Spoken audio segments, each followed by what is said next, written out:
더불어민주당 이재명 상임 공동선거대책위원장도 공세 수위를 높였습니다. 수도권 접전 지역에서 대파 헬멧을 쓰고 파틀막이라며 비판의 목소리를 높였습니다. 표선우 기자가 보도합니다. 선거 전 마지막 주말, 이재명 민주당 상임 공동선거대책위원장은 수도권으로 향했습니다. 최근 여론조사에서 오차 범인의 접전을 보였던 서울 중성동 을을 찾아 박빙의 승부라며 정부 여당의 가짜 사과쇼에 속지 말고 미래를 위해 투표해달라고 호소했습니다. 이재명 위원장은 주말 첫 공식 일정으로 중성동을 박성준 후보 지원 유세에 나섰습니다. 서울의 대표적인 접전 지역 중 하나로 지난 주말에 이어 일주일 만의 방문인데 이 위원장 이곳을 시작으로 접전 지역에서 막판 민심 잡기에 나섭니다. 특히 선관위의 대파 반입 금지를 지적하며 정부가 파틀막까지 하고 있다고 비판했습니다. 칼틀막, 입틀막도 부족해서 이제는 파틀막까지 합니다. 대파로 무슨 테러라도 한다는 것입니까? 왜 이렇게 국민의 자유와 인권을 억압하는 것입니까? 지지자에게 받은 대파 헬멧까지 든 이 위원장은 선관위조차 폭압적인 정권의 눈치를 본다고 주장했습니다. 이 위원장은 이천과 양평, 포천 등 경기도를 잇따라 방문해 국민의힘 상징색인 빨간색을 언급하며 정권 심판을 강조했습니다. 나는 원래 빨간색 좋아하니까 나라를 팔아먹어도 빨간색이야 라고 하면 그들이 무엇 때문에 국민과 국가를 위해서 일하겠습니까? 엄정하게 반드시 책임을 물어야 합니다. 이 위원장은 오늘 민주당의 험지 서울 강남 3구와 하남을 방문해 막판 표심 잡기에 나설 계획입니다. MBN 뉴스 표선우입니다.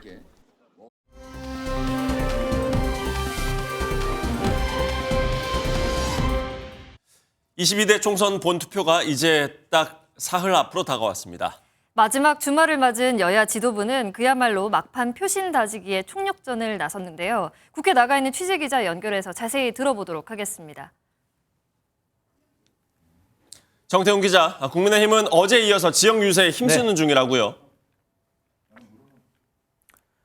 네, 어제 보수의 텃밭인 부울경을 찾은 한동훈 국민의힘 총괄선거대책위원장은 오늘은 민심의 바로미터로 불리는 충청권으로 향합니다. 지난 2일 이후 5일 만에 다시 충청권을 찾은 건데요. 이 전통적인 스윙보터 지역인 이곳에서 막판 중도층 표심을 공략하려는 것으로 보입니다. 한 위원장은 오전 대전 유성구에서 더불어민주당 탈당 후 국민의힘에 입당한 이상민 후보를 지원합니다. 이후 충남 논산, 공주, 서천 등을 차례로 방문한 뒤 저녁에는 충북 청주에서 집중 유세를 통해 지지를 호소할 예정입니다. 민주당 이재명 상임 공동선거대책위원장은 마지막 주말인 만큼 지원 유세, 본인 선거운동까지 해야겠네요. 네, 그렇습니다. 이재명 민주당 상임공동선대위원장은 험지로 분류되는 강남 3구를 집중 공략합니다. 오후 2시 양재역에서 서울 서초 을 후보로 나선 홍익표 원내대표 유세를 시작으로 강남구와 송파구를 차례로 돌며 각 후보들 지원 사격에 나섭니다. 이어 저녁에는 경기 하남과 서울 강동구를 순회하며 추미애 후보 등에도 힘을 보탤 예정입니다. 마지막 주말인 만큼 지원 유세 전후로는 자신의 지역구인 인천 계양을 해서 거리 유세를 벌이기도 합니다. 제3지대 일정도 전해주시죠. 네, 제3지대도 총력전에 나섭니다. 서울 여의도 한강공원에서 첫 일정을 시작하는 조국혁신당 대표는 연남동 경의선 숲길공원, 성수동 서울숲 등을 찾아 서울 시민들에게 표심을 호소합니다. 새로운 미래의 오영환 총괄선거대책위원장도 서울에서 벚꽃 시즌을 활용한 선거운동에 나서며 김준우 녹색정의당 상임선거대책위원장은 서울 마포구에 출마한 장혜영 후보 지원 유세에 집중할 예정입니다. 지금까지 국회에서 전해드렸습니다.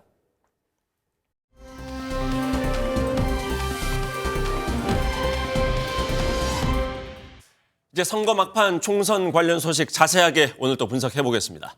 네 분 모시고 함께합니다. 김인영 국민의힘 부대변인, 여선웅 전 청와대 행정관, 이종근 시사평론가, 정기남 조선대 정치외교학과 개공교수 나오셨습니다. 어서 오세요. 안녕하세요. 어서 오십시오. 선거가 거듭될수록 사전투표율은 점점 높아졌고 이번 열기 또한 뜨거웠습니다. 오늘 이 내용 자세하게 좀 분석해보고 또 본투표는 어떨지 전망해보려고 하는데요. 선거 막판의 현장 분위기 보고 오늘 대담 시작하겠습니다.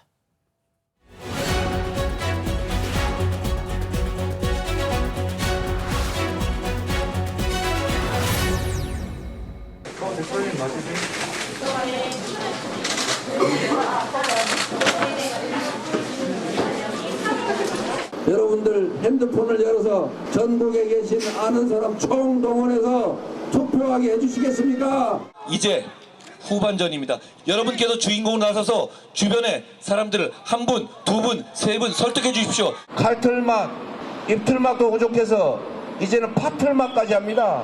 대파 가지고 투표소 가면 왜 안 됩니까? 대파로 무슨 테러라도 한다는 것입니까? 일제 샴푸 들고 가고 위조된 표창장 들고 가고 법인카드 들고 가고 여배우 사진 들고 가고 이래도 되겠습니까? 그렇게 투표장 가도 되겠습니까?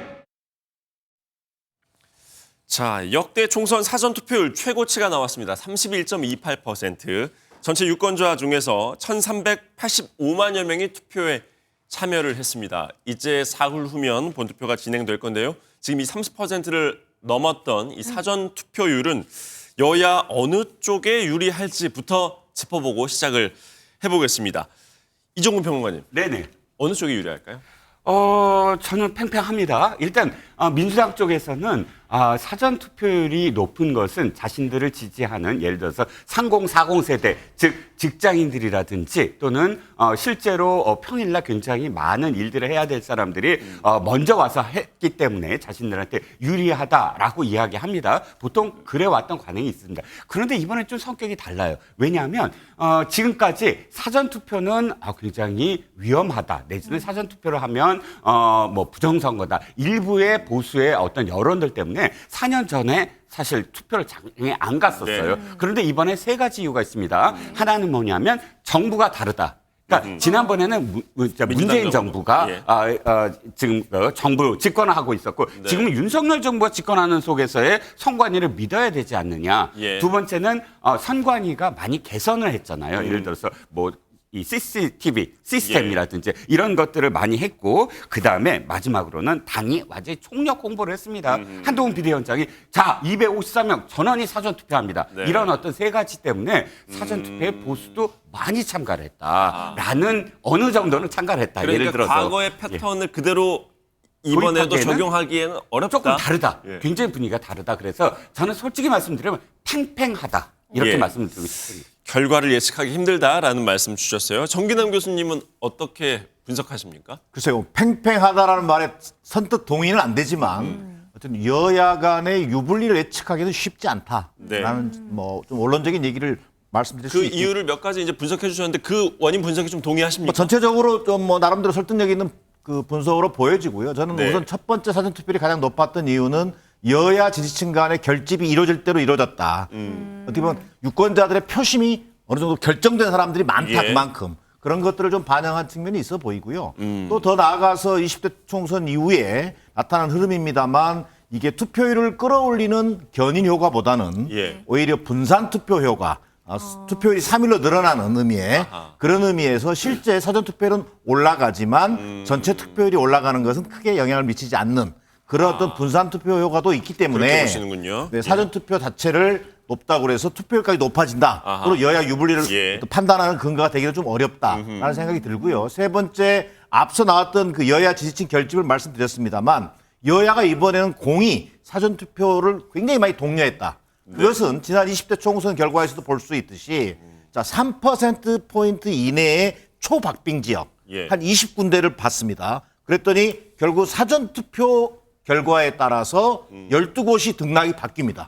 그만큼 사전투표가 차지하는 비중이 커졌기 때문에 여야 공이 사전투표에 적극적으로 독려한 측면도 감안해야 될 걸로 보여집니다. 어찌됐든 여야 유불리를 떠나서 국민들이 어떤 투표를 통해서 뭔가 적극적 의사표시에 나섰다. 그것이 사전투표에 높은 투표로 나타났다고 하는 것은 긍정적으로 평가할 만하다는 게 제 판단입니다. 여전 행정관님은 누구에게 더 유리할 거라고 보십니까? 지금 이제 사전 투표율을 보면은 계속 이야기 나온 것처럼 이제 여야 뭐 이렇게 유불리를 따지기에는 전반적으로 맞는 공식이 딱 들어맞는 건 없습니다. 과거에도 뭐 2012년 대선에도 뭐 사전 투표율 그리고 총 투표율도 굉장히 높았지만 민주당이 진 케이스도 있고 또 그 반대 경향도 있거든요. 근데 이번에는 약간 좀 눈여겨 보여야 될 것이 이 사전 투표율에서 뭐 이른바 이제 보수 지지세가 강한 네. 영남 지역, 대구 경북 지역이 사전 투표율이 굉장히 낮았거든요. 그리고 평균보다 굉장히 낮습니다. 그런 거 볼 때 보수층에서는 결집이 아직도 잘 이루어지지 않았거나 투표장에 가지 않았다 이렇게 좀 분석을 할 수 있을 것 같아요. 네. 그러니까 예년에는 보통 이제 보수층에서 사전 투표를 안 하고 본투표 때 많이 하는 성향이 있었는데 네. 이번에는 한동훈 위원장이 모든 지역구 후보들을 첫날에 다 투표 독려하게 시켰거든요. 네, 그래서 네. 모든 지역 후보들도 첫날에 투표하고 그랬었는데 거기에 비해서는 보수층에서는 굉장히 조금 지금에 비해서 많이 올라오진 않은 것 같다. 그렇게 조금 분석을 할 수 있을 것 같고요. 예. 그리고 또 하나는 이게 이제 그 재외선거 투표율이랑 같이 좀 연동해서 좀 네. 비교를 해보면은 재선거 할 때 그러니까 재선거에서 지난번 대선에서 재선거 때 투표율이 굉장히 높았는데 네. 그때 이재명 그 후보가 굉장히 높은 득표율을 차지했었거든요. 그러니까 그런 현상으로 볼 때 이번에도 재선거 투표율이 굉장히 높았기 네. 때문에 재선거 사전 투표율은 예. 전반적으로 민주당한테 약간 좀 유리한 측면이 그래도 있다 이렇게 예. 볼 수 있을 것 같습니다. 예, 김용현 부대변인요. 우선 일단 말씀드리면 사전투표 제도가 처음 실시된 게 2013년도 상반기 재보궐선거였거든요. 10년이 지났기 때문에 이게 제도화됐다라고 보는 게 맞을 것 같습니다. 네. 네. 제도화됐기 때문에 이게 더 이상 사람들이 거부감이 없다는 걸 의미하고요. 그리고 아까 대구 사전투표 얘기를 해주셔서 제가 고향이 대구기도 하고 해서 네네. 많이 좀 지인분들한테 물어봤는데 네. 대구는 사전투표율이 항상 현저히 낮았고 근데 동시에 매번. 매번 낮았지만 동시에 전체 투표율은 평균보다 높거나 비슷한 수준으로 계속 나왔었거든요. 네. 결국 본투표장에 나올 네, 것이다. 그렇습니다. 그래서 제가 여쭤보니까 이게 뭐 다른 의미가 있는 게 아니라 그냥 본투표하는 게 익숙하고 그게 당연시해서 그런 거다. 특별한 의미 부여는 없다라고 예. 말씀들을 많이 해주셨기 때문에 저도 이번 사전투표율이 높은 것을 두고 여야 유불리를 따지는 것은 조금 어렵지 않나 그렇게 보고 있습니다. 네. 네, 말씀해주신 대로 보수세가 강한 대구 지역은 사전투표율이 상대적으로 낮았고요. 지역별로 살펴보면 호남 지역의 사전투표율이 높았던 걸로 네. 나옵니다. 그런데 이렇게 되면 야당 지지층이 더 투표장을 찾았다라고도 해석을 할 수 있을까요? 뭐 지역별 투표를 가지고 야당 지지세가 강한 투표층이 더 유리해질 거다라고 하는 예측이 뭐 틀린 예측은 저는 아니라고 보는데 네. 앞서 말씀하셨듯이 TK 같은 경우는 전통적으로 사전투표율이 낮았습니다. 네. 그렇기 때문에 그 지역별 투표율만 가지고 민주당이 좀 유리하지 않겠냐, 호남 쪽 투표율이 높았기 때문에 야당이 유리하지 않겠냐 이런 예측보다는 오히려 저는 세대별 투표를 보는 것이 더 정확할 수 있겠다. 아무래도 젊은 분들은 좀 더 사전투표장에 나가는 그런 결국 세대별 투표율에서 젊은 층이 좀 많이 나가면 결국은 상대적인 야당 지지자들이 많다라고 보는 것이고 보수 성향이 높은 60대, 70대가 많이 나가면 또 아무래도 민주당보다는 국민의힘 지지율이 높지 않겠냐고 보는 것이 일반적인 그 흐름으로 보여진다면 저는 뭐 호남 지역에서의 투표율이 높은 것은 민주당의 고무적인 사실이긴 하나 그것이 곧 민주당에게 절대적으로 유리한 환경이다. 이것은 호남은 어차피 민주당 지지세가 강한 지역이기 때문에 네. 그걸 단정적으로 얘기하기는 좀 어려워 보입니다. 네, 사전투표율이 호남 지역이 높고 또 상대적으로 대구는 낮게 나온 이 상황. 이종근 시사평론가님께서는 이게 보수 진영에 불리하게 작용할 거라고 보시는지 궁금합니다. 언제나 이래 왔다는 거예요. 언제나. 자, 21대 총선, 그러니까 4년 전 데이터를 갖고 왔어요. 4년 전에 사전투표에서 제일 높게 나온 지역이 어딘지 아세요? 전남입니다. 전남, 남원 47.41%. 전북이겠죠? 전남은. 전북 남원입니다. 죄송합니다. 호남이고, 그러니까 전북 남원입니다. 죄송합니다. 그리고 최저가 대구 달성군 19.58%예요. 그리고 2022년에 벌어진 지선을 볼게요. 당시에 사전투표 다 결과가 전남이 31.04, 대구가 13.8. 그러니까 두 가지 데이터도 제가 갖고 나온 데이터도 똑같잖아요. 왜 그러면 호남은 사전투표율이 높을까? 이게 정당 일체감이에요. 뭐냐면 결과는 사실 어느 정도는 다 예측이 가능한데 네. 내가 빨리 참여를 해서 이 정당과 나와 같은 어떤 마음이라는 걸 표시할 때 내가 정치 효능감, 네. 정치 효능감이 높아지거든요. 그렇기 때문에 좀 더 적극적으로 먼저 하겠다. 먼저 그런 효능감을 느끼겠다라는 그런 마음이 사전투표가 높은 결과가 아닌가 싶습니다. 예. 이렇게 되면 이제 전망을 좀 해보죠.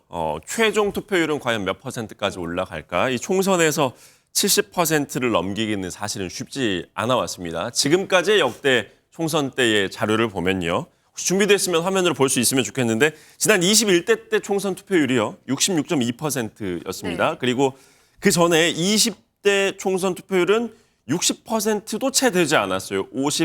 68%였었는데 과연 70%를 넘길 수 있을지 여전 행정관님 70은 찍을 수 있을까요? 70%는 조금 어렵지 않나 뭐 이렇게 좀 예측이 됩니다. 지금까지 총선에서는 아마 70%가 없었을 거예요. 예. 그동안에 뭐 대선 때 한번 70%를 넘은 적이 있는데요. 네. 근데 이번에 만약에 이제 제가 볼 때는 한 지금 민주당 일각에서는 뭐 65% 이상 넘어가면은 민주당한테 네. 유리하다 이렇게 좀 이야기를 하고 있거든요. 이게 예, 이제 예. 왜 그런 거냐면은 이제 양당 지지층들은 고정적으로 투표를 열심히 좀 참여를 합니다. 네. 근데 거기서 나오는 수준이 만약에 이제 그 65% 이상 넘어가면은 중도 무당층도 이번에 투표를 했다는 건데 이번 선거가 워낙 이제 뭐 정권 심판론 네, 네. 아니면은 뭐 이렇게 분노 선거, 분노 투표 이런 이야기가 많이 나와서 아마도 65% 이상을 넘긴 것이면 중도 무당층이 이번에 가장 최근에 이번 선거에서 가장 큰 이슈인 이 이슈를 타고 심판 선거를 했다 이렇게 예. 좀 볼 가능성이 좀 높습니다. 65%는 넘길 것 같나요? 저는 뭐 지금 그 사전 투표율 그리고 재선거 예. 투표를 봤을 때 65%는 넘길 수 있지 않을까 조심스럽게 예. 한번 전망을 해봅니다. 조금 전에 나간 그 역대 총선 투표율 화면 다시 한번 띄워주시면 저희가 그 숫자를 보고 좀 그 추측을 해보죠.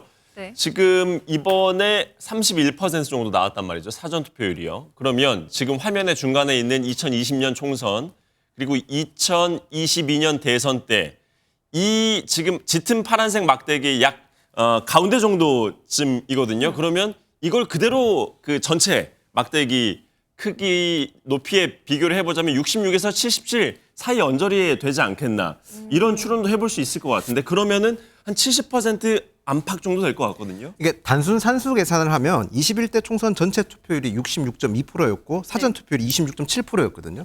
지금 31.3%니까 대략 사전 투표율만 4.6%가 증가했으면 전체 투표율 70%를 달 수도 있다고 보는 판단도 있더라고요. 예. 근데 저는 이제 사전 투표율이 높다고 해서 뭐 야당이 유리하다 그렇게 보지 않는 이유가 네네. 일단 정치 양극화가 된 상황에서 양 진영이 공고히 투표장에 많이 나오는 현상도 있고 그리고 예전에는 투표율이 높으면 야당에 유리했던 이유가 투표에 참여에 저조했던 2030층이 투표에 많이 해서 유리하다는 논리였는데 지금 2030 세대는 이념 투표를 하는 분들이 아니거든요. 현재 본인들이 가지고 있는 공정과 상식에 얼마나 부합하는지 그리고 본인들의 이익에 관련돼서 어떤 정치권에서 어떤 것을 줄 수 있는지를 먼저 고려하는 연령층이다 보니까요. 지금 당장 높은 투표율 가지고 야당이 유리하다 이렇게 보는 건 저는 어렵다고 보고 동시에 이번 예. 총선에는 유독이 빅매치라고 불리는 매치들이 많습니다. 뭐 인천 계양을이라든지 서울 동작을이라든지 그런 지역구가 네. 많이 생기면 자연스럽게 투표율도 조금씩 올라온다고 저는 봤거든요. 그런 예. 점까지 고려하면 투표율로 여야 유불리를 따지는 것은 조금 섣부른 예. 판단이 아닌가 예, 싶습니다. 정기동 교수님 어떻게 보세요? 아까 앞서 이제 말씀 주신 게 결국 본투표 때 일부가 상당수 이제 사전 투표에 이제 오는 경향을 보이고 있다. 최근의 투표에서는 그렇게 말씀 주셨는데 70은 넘길 수 있을까요? 저는 뭐 70이 뭐랄까 좀 하나의 분수령이 될 걸로 보여집니다만 60% 후반 정도로 전망을 해볼 예. 수 있겠습니다. 앞서 그 막대 그래프로 우리가 자료 화면을 봤지만 네. 총선과 대선의 또 특징이 다르거든요. 대선 때는 70% 넘어가는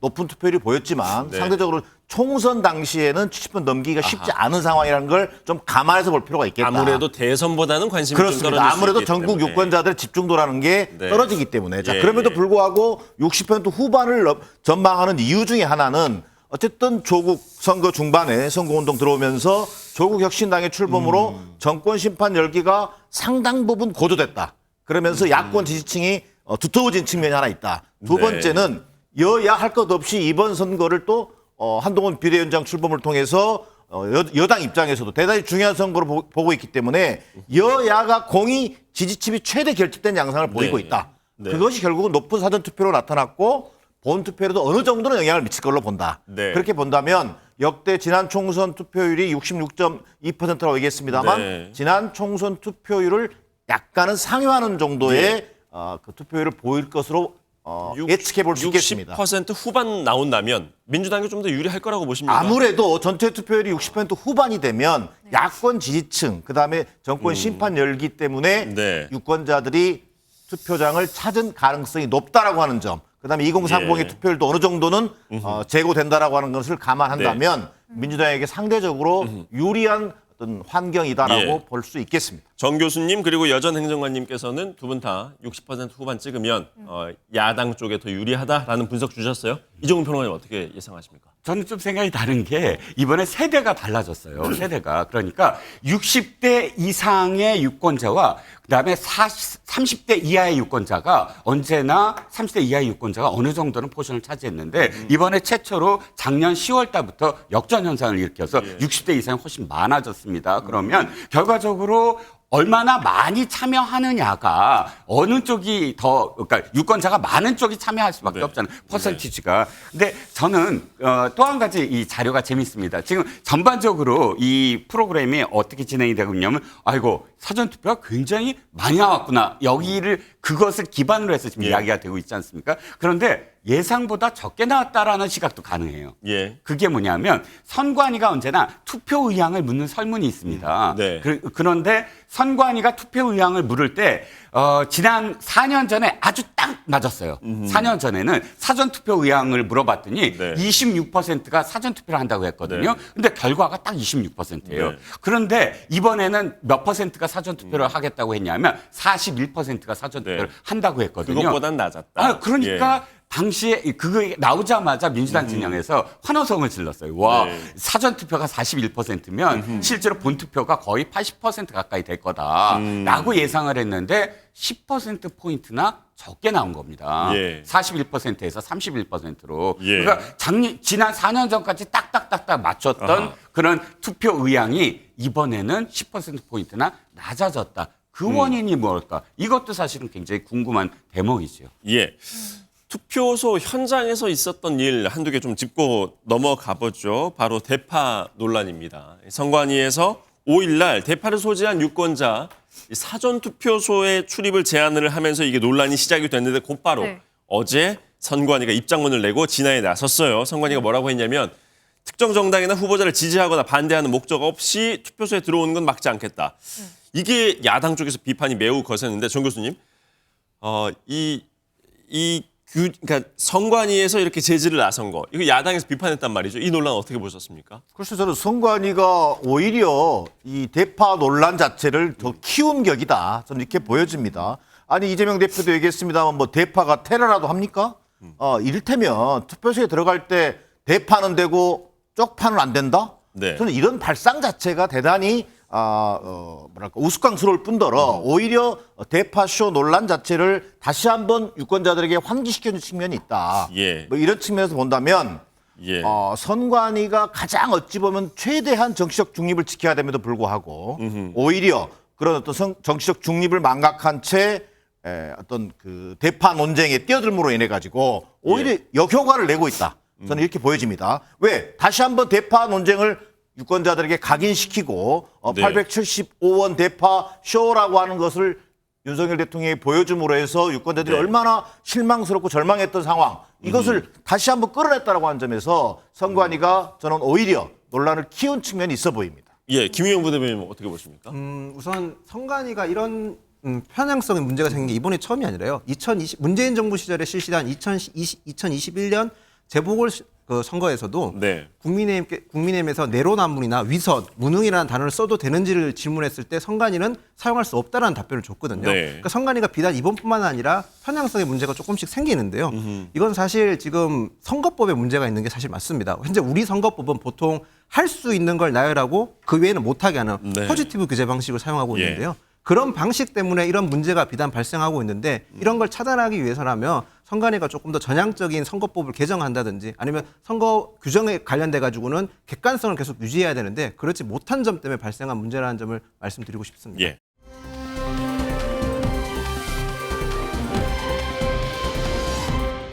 이제 선거까지 3일 남았습니다. 총선의 승패를 좌우할 변수가 무엇일지 좀 관심이 쏠리는데요. 유권자들은 이 논란이 되는 후보자들을 좀 집중할 것 같기도 하고요. 또 어떤 부분이 이 유권자들의 마음을 변하게 할지 궁금합니다. 이종근 시사평론가님, 변수가 뭐가 될 거라고 보시나요? 가장 큰 변수는 막말입니다. 솔직히 말씀드리면 역대 어떤 총선이나 대선도 선거 막판 됐을 때 이루어지는 어떤 가장 큰 변수가 막말 또는 굉장히 극언 또는 혐오 스피치 이런 것들이 영향을 받은 게 한두 번이 아니거든요. 기억하시다시피 지금 이 국민의힘 계열 정당은 이부망천이라는 그 사자 내 한 단어 때문에 상당히 많은 어떤 표를 갉아먹었고요. 또 뭐 정동영 열린우리당 의장의 민주당 쪽 계열 정당은 노인 폄하 발언 이 여진이 사실 당시보다 나중에 결과론적으로 보면 다른 어떤 지역까지 굉장히 큰 영향을 미쳤는데 최근 들어서 아시겠지만 검색량으로나 혹은 언론 보도의 어떤 양으로나 봤을 때 민주당의 각종 그런 어떤 편법들 또는 불법 대출이니 또는 망언이니 극언이니 이런 부분들이 굉장히 많이 노출이 되고 있다. 그 노출이 되고 있다는 건 뭐냐면 그만큼 독자들이나 유권자들이 그 기사들의 아주 민감하게 반응을 하고 있다. 그럼 민감하게 반응하는 이유가 거기에 대한 어떤 판단을 하고 있다는 얘기거든요. 그 판단이 저는 이번 선거에도 큰 영향을 미칠 것으로 보입니다. 예, 지금 이제 현장에서의 그런 발언, 막말들 언급해 주셨으니까요. 저희가 현장에서 나오고 있는 이야기들 한번 듣고 계속 이야기 이어가 보죠. 예, 이화여자대 학생들 그 미군 장교들한테 성상납시키고 그랬잖아. 김준혁 후보가 얘기하는 여성 혐오, 성평등에 있어 역사적 후퇴는 더불어민주당의 아이덴티티고 본색이기 때문입니다. 이렇게 노골적이고 뻔뻔하게 관권 선거를 기도하는 정부는 없었습니다. 마치 보름달이 둥근 것이 가리키는 손가락 하신 것처럼 그렇게 말씀들을 하시는 것 같은데 오따한동이 양문석에게 고소한다 그따위 이야기를 한단 말입니까? 양문석은 한동훈에게 경고합니다. 말장난하지 말고 네부터 깨끗하라. 네, 영상 보고 오신 분들 중에서 한 분 한 분 짚어보도록 하겠습니다. 먼저 경기 수원정의 김준혁 후보 얘기를 해보겠습니다. 여전히 이 막말 논란 이슈가 있었음에도 불구하고 계속해서 선거운동도 하고 있고요. 4월 9일까지 계속해서 달리겠다 이런 의지를 표명하고 있습니다. 사퇴 요구가 나오는데도 이를 일축하고 있는 모습 어떻게 보시나요? 네. 뭐 김진우 후보 같은 경우에는 과거에 이제 본인 뭐 SNS나 아니면 유튜브 같은데 그렇게 했던 말들이 굉장히 이제 뭐 좀 논란이 되고 있는데요. 뭐 문제적 발언이 상당수 좀 있다고 생각을 합니다. 그럼 본인도 그것을 인정하고 뭐 정식으로 그다음에 그 뭐 피해자와 아니면은 관계자 뭐 이런 분들께 이제 사죄를 했거든요. 뭐 그 사죄를 한 상황이고 민주당 같은 경우에는 이게 이제 민주당 선대위 차원에서도 사과 권고를 하고 이렇게 좀 대응을 하고 있는 상황입니다. 그런데 뭐 조금 뭐 아쉽게도 계속 이제 뭐 과거에 했던 이야기들이 또 이제 계속해서 추가로 좀 나오는 상황에서 좀 안타까움이 조금 있는데요. 민주당 입장에서는 사실은 뭐 지금 이제 선거가 뭐 사전투표까지 끝나서 현실적으로 할 수 있는 조치가 없다. 좀 저는 이렇게 좀 보이고 김진혁 후보가 굉장히 뭐 낮은 자세로 계속 이제 선거에 좀 임해서 어쨌든 유권자의 선택을 받고 그 이후에 나오는 뭐 계속 이슈들에 대해서는 뭐 그 본인 개별적인 후보 차원에서 대응을 해야 되지 않을까 좀 이렇게 생각을 해봅니다. 예, 정기당 교수님. 그 민주당에서는 지금 우리가 얘기하고 있는 이 김 후보에 대한 막말 논란 이게 전체 판세에는 별 영향이 없다. 이런 판단으로 지금 가고 있는 거라고 봐야 될까요? 아니면 뭔가의 이 이제 타이밍을 좀 놓쳐서 그냥 가고 있다. 뭔가 다른 이유로 봐야 될까요? 글쎄요, 뭐 조심스럽습니다만 지도부는 곤혹스러운 입장인 건 맞습니다. 네. 그러나 이것이 전체 판세에 미치는 영향은 미미하다고 보는 겁니다. 그리고 일단 김준혁 후보의 당락은 전혀 관련이 없고요. 예. 오히려 지역구 내에서는 김준혁 후보가 실제로 뭐 이것 때문에 만약에 낙선한다든지 이렇게 보지 않는 것 같고요. 상대 후보 역시 뭔가 이 발언으로 인한 구설수가 뭐 올라와 있는 상태 그렇습니다. 아니에요? 뭐 상대 후보가 뭐 이수정 후보긴 합니다만 또 마찬가지로 사실은 이 상쇄된 측면이 있거든요. 네. 자, 그렇다면 문제가 되는 것은 이게 이제 막판에 수도권의 지금 초박빙 지역, 서울과 경기 지역의 초박빙 지역의 이른바 중도층 표심에 어느 정도 영향을 미칠 것인가. 네. 이게 비록 한석 그 해당 지역구에서는 당락이 바뀌지 않더라도 초박빙 지역에서 당락이 바뀌는 결과가 나온다면 전체 판석에서는 불리한 여력이 되는 그렇죠. 거 아니겠어요? 그런 부분에 대한 판단을 지금 하고 있는 것 같고 두 번째 그래서 결과적으로 중도층 플러스 샤이 보수층이 결집할 가능성 네. 이걸 아주 예의주시하고 있는 건 사실입니다. 그러나 현재까지 드러난 양상으로 볼 때는 그 정도 여파를 미치고 네. 있지 않다. 그렇다면 현 시점에서 김준영 후보가 이미 다 사전투표까지 마친 상황에서 소위 이른바 후보 취소를 할 수 있는 상황도 아닌 것이고 예. 결국은 이 비는 맞고 갈 수밖에 없다. 예. 그러나 최대한 겸손함을 유지하면서 선거운동의 막판까지 임한다라고 하는 그런 어찌 보면 좀 어정쩡한 예. 그런 스탠스를 취하고 있는 상황입니다. 본투표 3일 남았기 때문에 뭐 지금 시점에 뭐 후보 사퇴를 한다거나 뭐 그런 일은 있기는 그럴 어렵겠죠. 가능성은 없어 보입니다. 예. 이종훈 평론가님, 네. 다른 화제로 좀 전환해서요. 우리 아까 영상에 나왔던 것 중에 하나입니다. 지금 이제 양문석 후보 편법 대출 논란 이것도 짧게 한번 짚어보죠. 네네. 금감원에서 즉각 조사를 하고 나섰어요. 그리고 아주 신속하게 중간 조사 결과까지 발표했습니다. 네네. 이를 두고 민주당의 이해찬 전 대표, 지금 상임 공동선대위원장이죠. 뭐라고 얘기를 했냐면 자기 관할도 아닌 개별 검사를 이렇게 신속하게 처리한 전례가 있었나라고 지적을 했습니다. 뭐 그러니까 이게 사실상 선거 개입 아니냐 뭐 이런 식의 이제 지적이거든요. 네네. 어떻게 보십니까?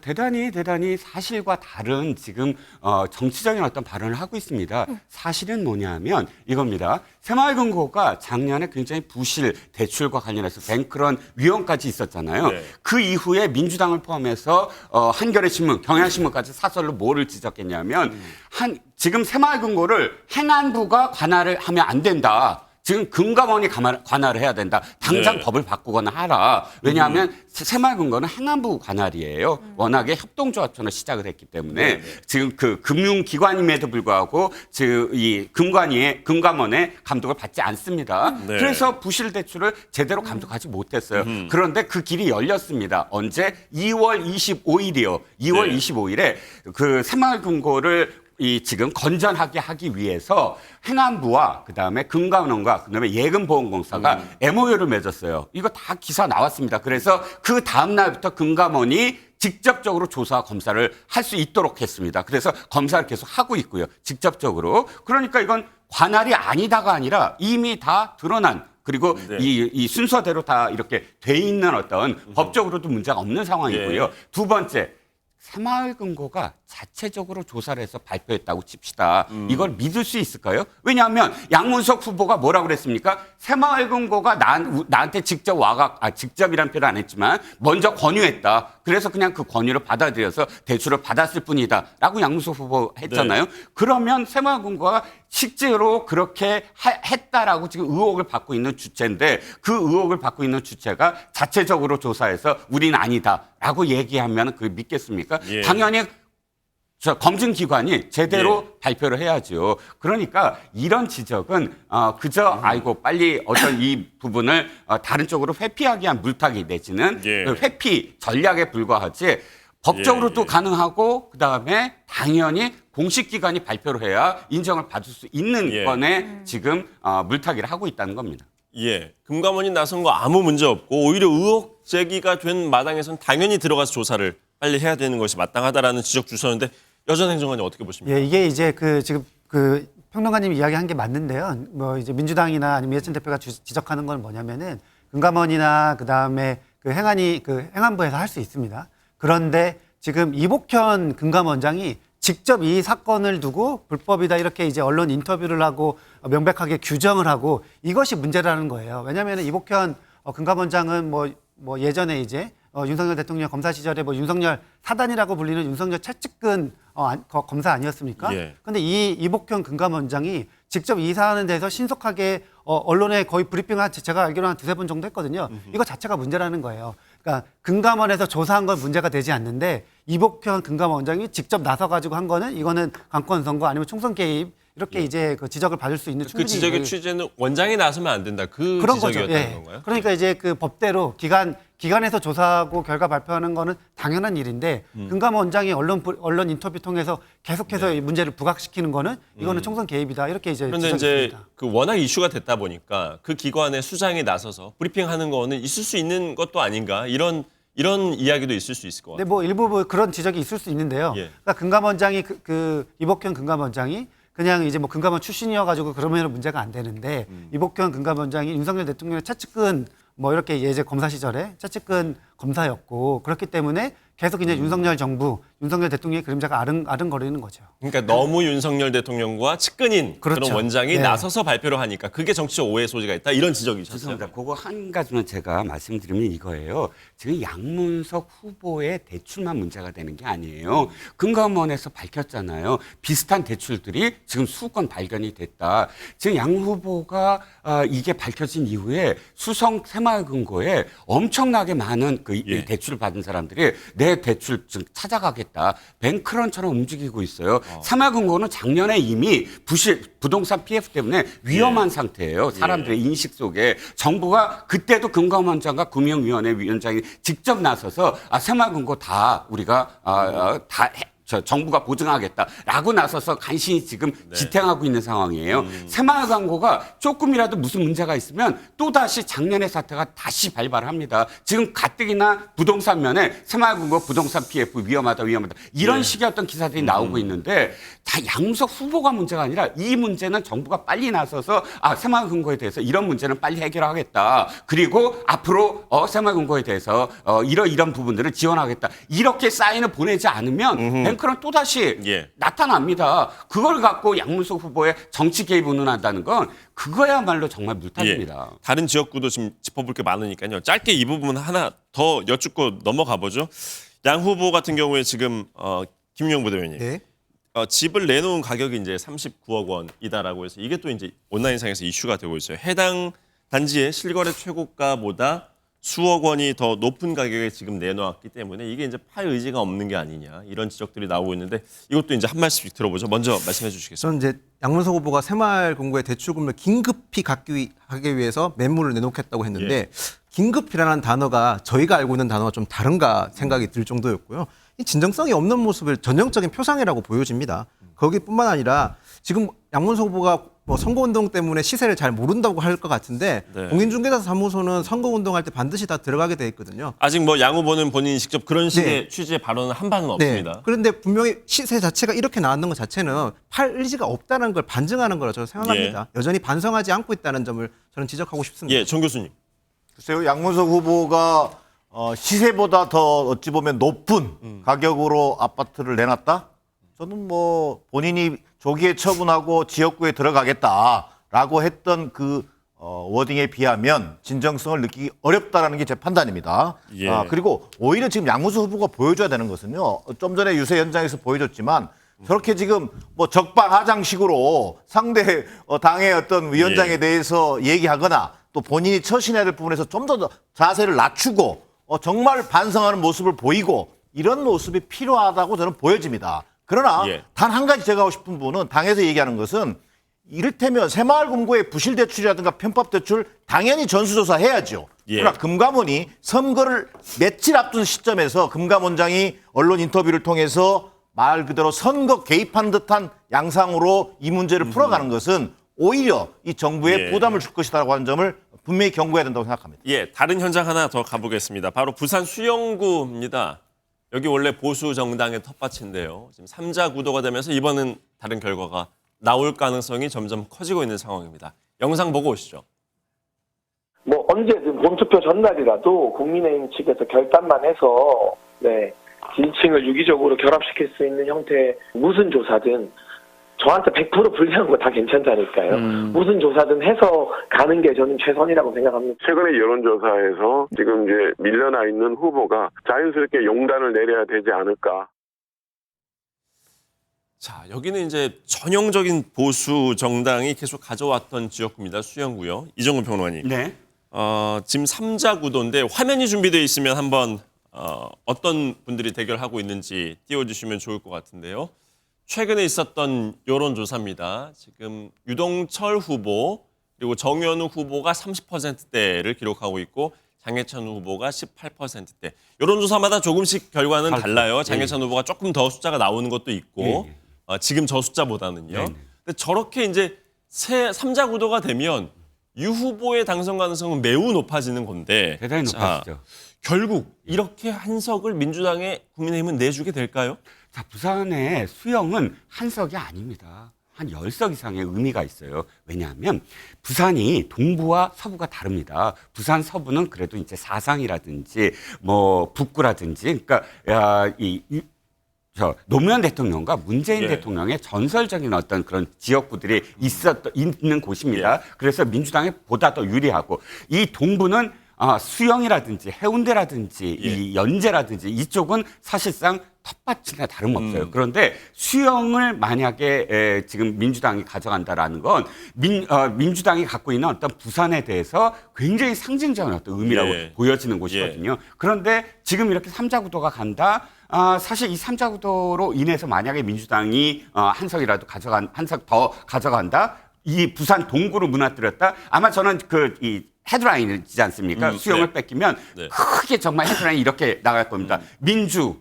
부산의 동부를 무너뜨리다. 함락시키다. 이렇게 될 겁니다. 그러니까 이 삼자구도가 끝까지 간다고 한다면 특히 장해찬 후보에게 앞으로 정치적 미래가 있느냐라는 그런 생각을 안 할 수가 없죠.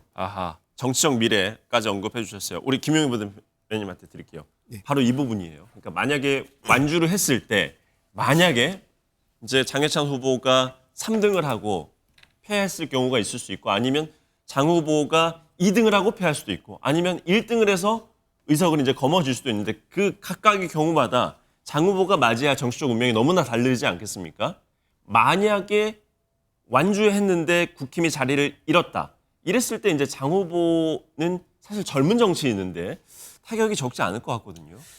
책임에서 자유로울 수가 전혀 없습니다. 일단 뭐 저희가 장해찬 후보의 본인 심정을 어떻게 저희가 헤아릴 수 있겠습니까?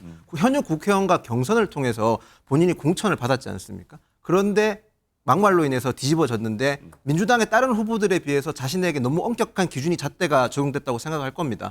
그런 심정을 저희가 억울함을 도저히 아무도 이해할 수 없지만 민주당의 네, 맞습니다. 뭔가 구설수에 오른 후보들 끝까지 지금 가고 있는 후보들 많이 있으니까. 맞습니다. 근데 이종근 시사평론가님 말씀대로 부산 수영구는 단순한 한석이 아닙니다. 여기가 뺏기면 민주당 입장에서는 부산에 교두부를 마련할 수 있게 되거든요. 그 책임의 소재를 오롯이 본인이 다져야 되고 부산 선거에 대한 책임을 다져야 될 부산 선거 결과가 어떻게 나올지 모르겠지만 그 선거 결과를 온당히 본인이 다 짊어져야 되게 될 것 같습니다. 그런 점에서 저는 장해찬 후보가 조금 더 젊은 정치인이다 보니까 조금 더 긴 호흡을 가지고 정치를 하셨으면 좋겠다는 생각을 합니다.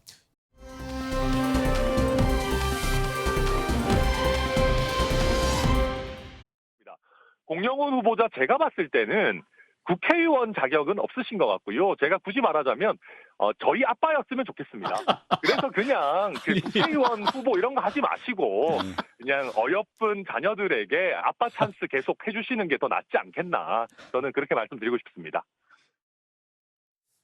자, 천하람 위원장이 이제 젊은 정치인이다 보니까 공영훈 후보는 연배가 좀 있고요. 그래서 우리 아빠였으면 좋겠다 이런 발언까지 나왔는데 아직 뭐 불법적인 부분 이런 부분들이 뭐 이제 드러난 건 없었습니다. 그런데 지금 여론조사 상으로는 이준석 후보가 상당히 매섭게 지금 치고 올라오고 있는 흐름인 건 분명한 것 같아요. 자, 이렇게 되면 본투표장에 갔을 때 지금 사전투표는 이제 양일간에 걸쳐서 끝났습니다만 자, 이 보수 지지층에서 야, 우리 이기는 쪽으로 이제 몰아줘야 되는 게 아니냐 이런 심리 때문에 막판 역전극이 펼쳐질 가능성 있을까요? 저는 배제할 수 없다. 그래서 지금 이준석 후보의 추세가 어찌됐든 공영훈 후보를 쫓아가는 추세인데요. 최근 TV 토론이라든가 선거운동 과정에서 논란이 됐던 아빠 찬스 논란, 그다음에 뭐 갭 투자 논란 이런 부분에서 공영훈 후보가 대응해 왔단 말이에요. 근데 그 대응 여부에도 불구하고 젊은 층을 중심으로 민주당 후보에 대한 나름대로 좀 이 부정적 기류가 좀 만들어지고 그것이 곧 이준석 후보에 대한 높은 관심으로 지금 올라가고 있는 거 아니냐. 그런 측면에서 볼 때 지금 40%대 31%라고 하는 것은 통계학적으로는 동률로 보는 게 맞다. 실제로 오차범위 이내에 있습니다. 실제로 각 지역구마다 표본을 500샘플 정도로 하는데 오차범위를 우리가 플러스 마이너스 4.4로 얘기를 합니다. 그러면 결국은 오차범위 이내에 있는 결과라고 받아들일 필요가 있겠다. 그렇다면 민주당 공영훈 후보 입장에서는 지금의 이리저리 등락이 바뀌었다 이렇게 얘기할 수는 없겠지만 막판 추세 그다음에 현장 바닥 분위기가 2030를 중심으로 한 이 분위기가 심상치 않기 아하. 때문에 특히 보수층 지지층이 또 어떤 투표 선택 경향을 보일지도 예. 모르는 상황이 나온다면 마지막까지 이게 뭐랄까 안도해서는 안 되는 그런 상황으로 옮겨졌다. 아하. 그렇다면 결국은 2030 투표율이 네. 당락을 가름할 수 있다는 점에서 예. 공영훈 후보 측에서도 막판 어떤 긴장 속에서 이 선거전을 치르는 것이 대단히 중요한 시점이 됐다. 네. 저는 이렇게 보여집니다. 젊은 유권자들이 과연 투표장에 얼마나 나올 것인가에 이 화성을 결과가 달려 있다라는 말씀 주셨는데 김윤영 부대변인님, 네. 이 당 안에서도 지금 분석을 계속 하고 있지 않습니까? 전체 254곳의 지역구에 대해서요. 네. 여기는 지금 어떻게 보고 있나요? 지금 국민의힘 후보가 분명히 있음에도 불구하고 네. 공영훈 후보의 이런 아빠 찬스 논란, 여기에 지금 국힘 후보 역시 젊은 후보예요. 네, 맞습니다. 그런데 지금 지지 여론의 흐름은 이준석 후보 쪽으로 지금 가고 있는 이 분위기, 국힘에서 어떻게 보고 있습니까? 우선 그 이준석 대표가 갖고 있는 소구력이라는 게 있지 않습니까? 언론의 주목도가 높고 네. 이번에 이제 선관위에서 보통 그 선거구별로 후보자 토론회를 하는데 보통 그 토론회를 선관위 유튜브에 올리는데 생각보다 조회수가 많이 안 나오는 편인데 예. 이번 화성을 같은 경우는 조회수가 굉장히 많이 나왔다고 들었습니다. 그런 점에서 이준석 대표가 약간 상승세를 탄 것 같은데 예. 저희 당 같은 경우는 한정민 후보가 굉장히 젊은 후보가 그렇죠. 있는데요. 그 후보는 동탄 지역 사람임을 강조하면서 정쟁이 아닌 동탄 이야기를 많이 하겠다면서 유권자에게 지금 표심을 호소하고 있는 상황이고 저희 당 끝까지 마지막까지 최선을 다하겠다는 점 말씀드리겠습니다. 예. 제3지대 약진도 살펴보겠습니다. 조국혁신당 얘기인데요. 관련 영상 있으면 한번 보고 오도록 하겠습니다. 조국혁신당에 대해서 국민 여러분께서 지지해주는 그 열기가 그대로 유지된다면 저희가 목표했던 10+알파는 달성할 수 있을 것 같습니다. 열석의 의미는 뭐냐 하면 열석을 갖게 되면 독자적으로 법안 제출 권한이 생깁니다. 그래서 열석을 일단 얘기를 드린 겁니다. 네, 영상에서도 보신 것처럼 10+알파 언급을 합니다. 네. 조국혁신당 조국 대표는 조금 줄곧 열석을 얘기했는데 여기에 플러스 알파까지 얘기를 했단 말이죠. 이종근 시사평론가님께서는 이 예상 의석수 어떻게 전망하시나요? 지금 10석은 아마 지금 현재의 지지율, 그러니까 뭐 약간 좀 다르긴 하지만 평균적으로 약 한 20% 중반대를 약간 못 미치는 정도입니다. 그러면 계산했을 때 보통 쉽게 계산하면 한 2.2% 정도가 한 석 정도로 계산이 되거든요. 그러면 10석 정도는 맞습니다. 10석에서 한두 석 더 위인데 전체적으로 봤을 때 어찌됐든 지금 더불어시민연합이 굉장히 지금 좀 떨어지더라도 예. 그러나 막판 갔을 때 결집할 가능성도 분명히 있거든요. 왜냐하면 이재명 대표의 그런 몰빵론이 네. 점점 더 개딸 강성 지지층이 더 많은 어떤 확산을 하고 더군다나 문재인 전 대통령이 등장을 해서 왠지 조국혁신당을 응원하는 것 같은 메시지가 개딸들의 결집을 더 지금 가속화시키고 있어요. 그러면 서로 견제하는 어떤 상황이 됐기 때문에 합쳐서 20석 내외의 예. 상황.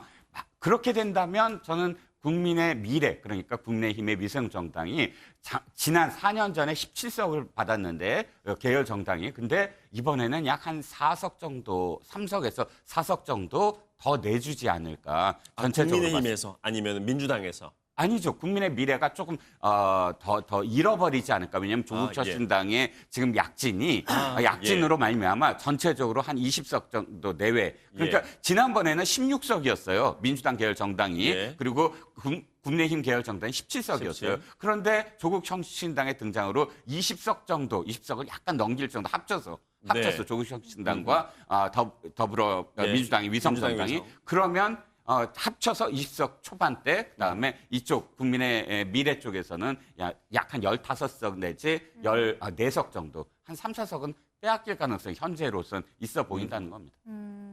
목표 의석 수를 이렇게 말하는 거 보면 내심 15석까지도 바라보고 있는 것 같은데요. 정 교수님께서는 어떻게 전망하시는지요? 글쎄요, 충분히 조국혁신당의 지금 흐름으로 본다면 15석까지도 목표를 삼을 수 있겠습니다. 왜 그러냐면요. 지금 그 열석 플러스 알파를 얘기하는 것은 여론조사 지지율에 바탕하고 있거든요. 네. 그러나 여론조사 지지율은 결국은 마지막 그 득표와 관련해서는 부동층이 빠져나가게 돼 있습니다. 제외되기 때문에 조금은 올라갑니다, 지지율이.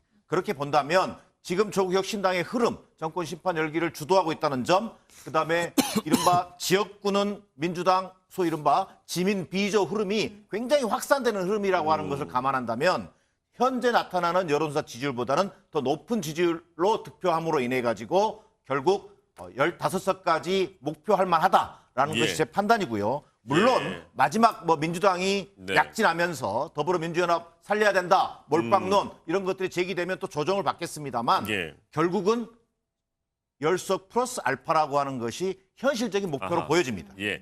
지금 우리 이제 비례정당 의석수 잠깐 짚어봤습니다만 마지막으로 이제 남은 시간 동안에 우리가 다음 주 이 시간이면은 총선의 결과 성적표를 들고 이제 대담을 하게 돼요.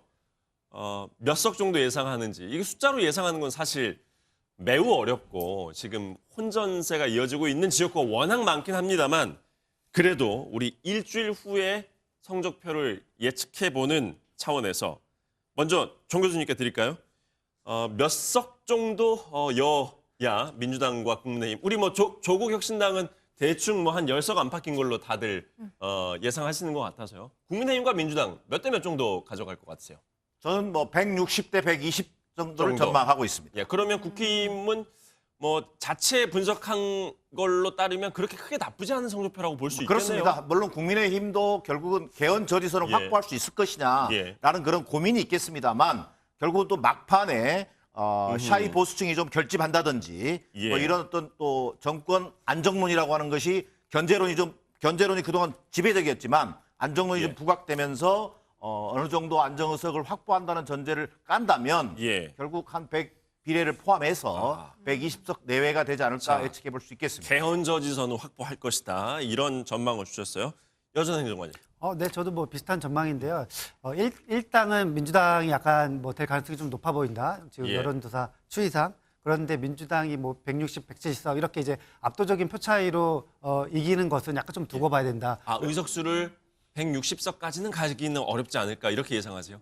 그거는 경합주가 너무 많기 때문에 지금 어쨌든 사전투표는 끝났지만 마지막 본투표까지 끝까지 이제 한번 결과를 좀 봐야 된다. 일당은 할 걸로 예상하십니까? 지금 각 당의 자체 조사 결과만 보더라도 일당은 민주당이 돼 보이는 것 같거든요. 150에서 그러면은 151석이 되는 거죠. 그러면 150에서 한 160 사이 정도. 그 정도에서 이제 민주당이 결정될 것 같은 그런 예상을 하시는 그렇습니다. 거고 국민의힘은 개헌 저지선 그렇게 되면 이제 확보가 되는 거죠. 그렇죠. 국민의힘이 아무리 지금 여론조사 추이상 좀 어렵다고 해도 막판에 어쨌든 여러 가지 리스크들을 조금 제거를 했거든요. 그렇기 때문에 100석 이하까지 내려가지는 좀 어렵지 않을까 이런 전망을 해봅니다. 비슷한 전망 주셨어요. 두 분께서요. 이종훈 평론가님은 어떻게 예상하세요? 네, 저는 국민의힘이 151, 그다음에 민주당이 130 정도를 예상을 합니다. 국민의힘이 일당을 차지할 것이다. 일당을 차지할 것이다. 이유는 이겁니다. 87년 체제 이후에 9번의 선거가 있었습니다. 총선만 따지면 그때 6대 3입니다. 6번을 국민의힘 계열 정당이 이기고 3번을 민주당이 이겼습니다. 3번 이긴 게 17대, 20대, 21대고요. 3번 다 이유가 외생 변수였습니다. 17대에서 열린우리당이 152석, 한나라당이 121석인데 뭐였죠? 탄핵 후폭풍. 헌정사상 처음으로 탄핵이 소추가 됐고 탄핵이 기각되면서 역풍이 일었습니다. 이거 외생 변수잖아요. 돌발 변수였습니다. 20대는 더불어민주당이 123석, 국민의당이 38석. 사실 국민의당은 민주당 계열 정당이라고 봤을 때 합쳐서 160이 넘습니다. 이렇게 160이 넘었는데 이때 뭐죠? 그때 당시에 새누리당이 거의 찐박 논쟁으로 1년여를 끌었습니다. 최악기 때 외생 변수죠. 마지막으로 지난 4년 전 180대 103 뭐였죠? 코로나19와 그다음에 적폐 청산, 즉 탄핵. 헌정사상 처음으로 탄핵이 인용이 됐습니다. 2년 후지만 당시 지금 민주당의 캐치프레이즈는 적폐 청산이었어요. 그러니까 외생 변수가 있을 때 아주 높은 차이로 높은 그런 득표율로 이기는 게 민주당이었거든요. 이번엔 외생 변수가 없다는 겁니다. 정권 심판론이 거세도 정권 심판론은요. 13대부터 21대까지 딱 한 번이에요. 여당이 진 건. 여당은 언제나 정권 심판론을 받았음에도 불구하고 다 이겼습니다. 그러니까 외생 변수가 없는 지금 선거에서 민주당이 만약에 이긴다면 징크스를 깨는 것이고 그런데 제가 판단하기에는 외생 변수가 없다라는 생각입니다. 150석 이상을 예상해 주셨는데 이거는 지금 국힘 안에서도 사실은 이렇게 예상하지는 못하고 있는 숫자인 거죠. 우리가 언론 보도상으로 지금 나오는 그렇지요. 얘기만 보면 아마도 이제 종편에서 저를 안 부르실 가능성이 높아 보입니다만. 네. 거의 뭐 만약에 다음 주에 맞추면 로또 당첨된 것 이상의 존재감과 인지도가 올라가실 것 같은데 한번 보죠. 우리 불과 이제 사흘 앞으로 다가왔으니까요. 자, 마지막으로 우리 김용 부대변님은 몇 석 정도 예상하세요? 저는 이제 뭐 의석수를 얘기하는 것보다 당의 현실적인 목표는 원내 일당을 목표로 저희 하고 있습니다. 의석수를 얘기하고 있는데 저- 의석수를 네, 얘기하시면 앞서 지금 이정도 의원님이 굉장히 네. 엄청 큰 리스크를 안고 지금 저희는 151석을 예상해 의석수가 주셨는데 원내 일당이 된다 해서요. 민주당과 크게 차이 나는 원내 일당은 아니고요. 거의 예. 비슷하게 뭐 130에 140석에서 서로 되게 치열하게 왔다 갔다 할 거라고 예상. 비등비등하게 가져갈 네, 것이다. 거기서 저희가 근소하게 앞서서 원내 일당이 될 거라고 예상을 합니다. 130석 정도씩 가져간다. 네, 그렇게 예상하고 있습니다. 자, 그렇다면 제3지대에 있는 정당들이 상당히 많이 가져가게 되는 건데 네, 맞습니다. 그렇게 되면 개혁신당의 선전을 혹시 예상하시는 뭐 건가요? 개혁신당뿐만 아니라 지금 워낙 비례대표 정당들이 많이 나와 있는 상황이라서 뭐 여러 정당의 표가 분산될 수도 있는 거고요. 예. 그리고 무엇보다 지금 근접하게 붙어 있는 지역이 워낙 많아가지고 그런 거에 따라서 좀 표가 분산되는 효과가 예. 있을 거라고 예측해서 저는 그렇게 예. 예상하고 있습니다. 지금 여기 계신 분들은 다 혹시 사전 투표 하셨습니까? 네, 사전 투표. 사전 투표 하셨고 저는 본투표하는 사람입니다. 본투표. 네. 저도 본투표 본투표. 자, 공교롭게도 이렇게 갈렸네요. 사전 투표와 본투표. 자, 오늘 대담은 이쯤에서 마무리 짓도록 하고요. 전하는 말씀 듣고 다시 스튜디오로 오겠습니다.